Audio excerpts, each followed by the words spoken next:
Let's see if we can find this up here. Wait a second. Oh, hi! I didn't see you there! What's the first thing you think about when you think about the book of Numbers?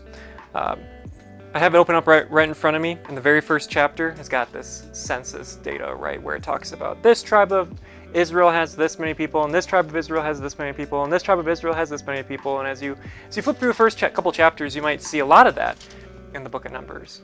If you're someone who reads the Bible from cover to cover, it's probably not uncommon that you read the book of Genesis with glee, because it's a pretty interesting narrative of story. And same with the first half of Exodus, but you get to that second half of Exodus and the whole book of Leviticus, and everything feels like you hit a hard break as you got the laws and all that.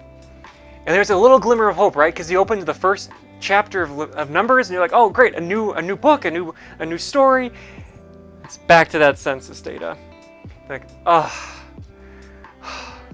but there's good news, right? Because in Numbers, there's more narratives, a little more interesting narrative than maybe you'd feel that there would be in Leviticus or that second half of Exodus.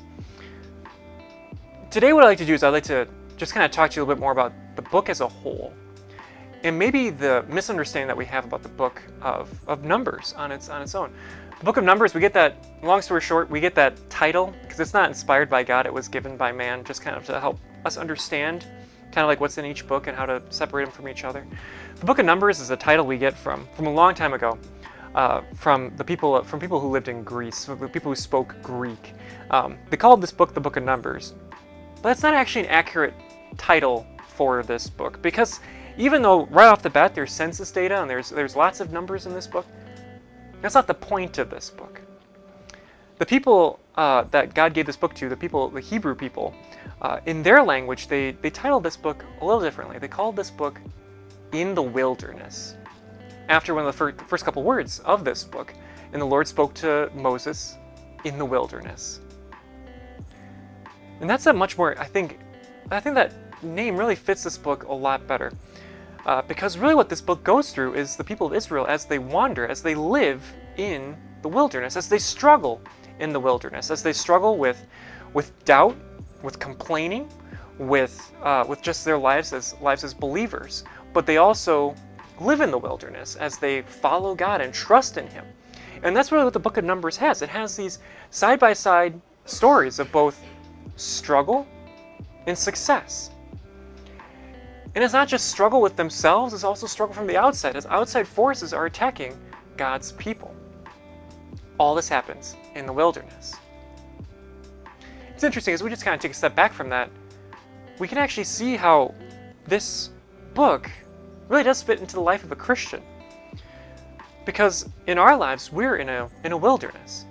The wilderness, of course, isn't like a desert like the people of Israel would have been walking around in, but the wilderness we walk in is the world around us. It's because of the sin that is inside of us, because of the forces outside of us that want to take us away from Christ, because of the successes in our walk of life, but also the difficulties in our walk of life. We live in the wilderness, just like the people of Israel.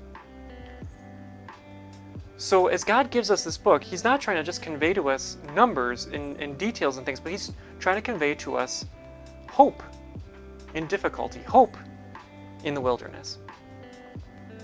So as we read through this book the next couple times that I have you with me, as we read through this book together, as we learn more about this book together, we're going to see that God has a message for us in the book of Numbers. And that message is one of hope and the one of His grace among the difficult times. The difficult times that we create, the difficult times also that come to us from the outside world. Where you see the book of Numbers is more than just about numbers. It's about your life as a Christian. See you next time.